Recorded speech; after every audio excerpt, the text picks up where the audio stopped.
What's going on, guys? JSGC here, and I'm going to apologise straight up if I sound a bit croaky, but I don't feel well. But that isn't going to stop me doing this video for a preview for the match versus Leicester away. I'd say top 6, top 7 most difficult matches for us this season. Now, Leicester, ever since 2016, kind of held a little bit of a hoodoo over Man City.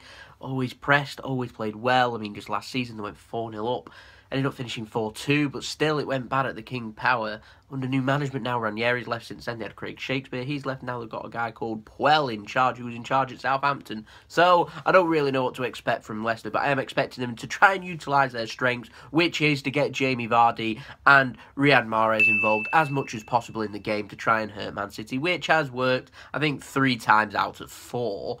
So they're going to be trying that. So I think most important for this game, Fabian Delph needs to be absolutely switched on. Now, he pulled out the England squad a couple of weeks ago, so I'm hoping that he can play. I'm assuming that he can play. Otherwise, you're probably going to be thinking that Danilo's going to be slotting at left back. But hopefully, Delph is there because he's got himself a busy little task dealing with Riyad Mahrez. As Kyle Walker if Riyad Mahrez decides to switch over to the left. So them two are going to be very busy in this game, and they hold the key. If they aren't playing, don't have a good game, then we could well lose this game. This is one of the potential most difficult away games for us because Leicester, again, play with what Man City kind of struggle with, which is pace. So Mahrez and Vardy can cause Man City a lot of problems. And they've also got players like Okazaki there that could cause problems. We could see Iheanacho again, which would be nice to see, but I hope he doesn't do well just for this game because I want us to do well instead. So, in terms of Leicester, I'm expecting that they'll probably slot in with how they normally play, which would probably be like a 4-4-2 kind of formation, which could result in them having 4 in attack, maybe dropping slightly a bit deeper, because I'm anticipating that City might well have a lot of possession. They're just going to hit us hard on the counter-attack. That is what's going to happen here. So Vardy, they're key. If we don't stop Vardy, we're going to struggle. With Otamendi being suspended because he's got 5 yellow cards, we've now got a little bit of a problem. So Danilo could slot in at centre-back alongside John Stones, who's done well at the international break. Or we could end up having maybe Mangala recalled into the squad, which he didn't have the best of games against Wolves a couple of weeks back in the League Cup, if you remember. And he struggles a lot against pace, so I'd only play him if we've literally got no other option. I mean, I'd rather see Fernandinho drop into centre-back than play Mangala. But not because I think Mangala's a bad player. I think he's good. It's just Mangala, his strengths are dealing with physical players who are not that quick. Jamie Vardy isn't that physical. He's quick, and he's going to tear him apart, and they're going to target that. So, ideally, someone like Fernandinho slotting back if Vincent Kompany isn't back from injury. If Vincent Kompany is back from injury, then I'd slot him in there. Or Danilo, I've not got a problem with him slotting in there. So, you know, a lot of cover is needed for that centre-back area. But Mangala plays, then I think we're going to have a big problem in this game. Hopefully Vincent Kompany is fit. Otherwise, I'd be slotting Fernandinho there and maybe playing Gundogan in Fernandinho's role if they want to do that. Lots of possibilities. I'll put my team prediction up now, but I'm going to go with Danilo going there because I don't think Vincent Kompany's back from injury yet. I am still waiting on Pep Guardiola's press conference to see the injury status of the players.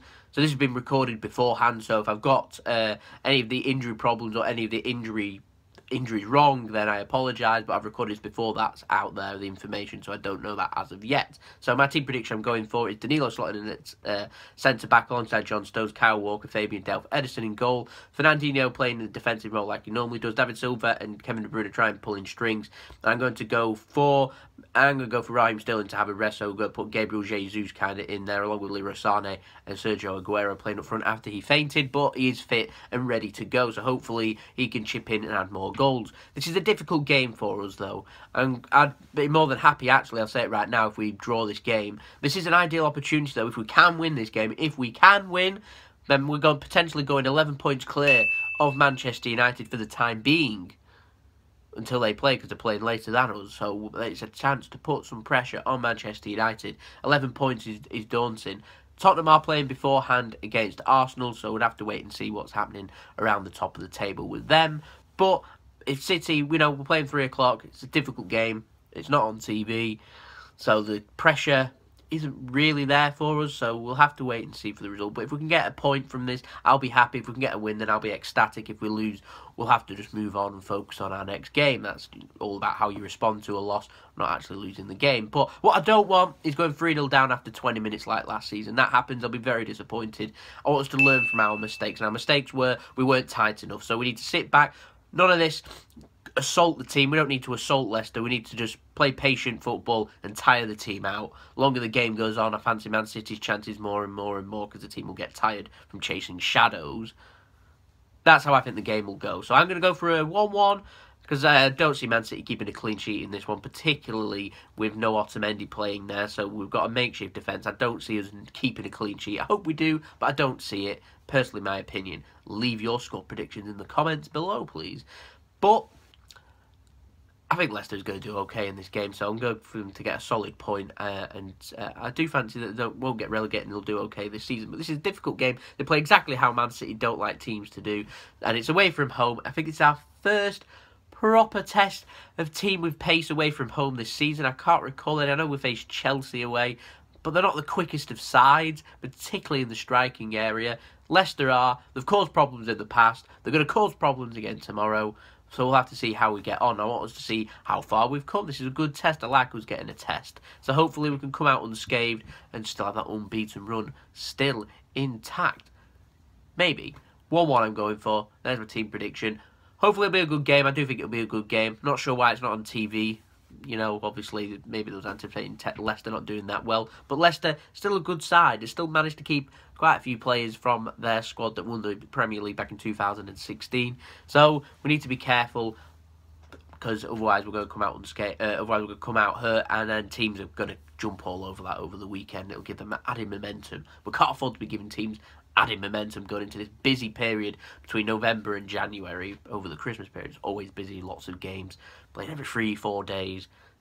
Good for me, actually. I get a lot of videos from it. But there you go. So, score predictions in the comments below. Don't forget to like the video if you like the video. Don't forget to subscribe if you haven't already. There'll be a review out Sunday. Yeah, Sunday. There'll be a review out Sunday. Keep an eye out for more videos. Got plenty more videos coming up over the next week or so.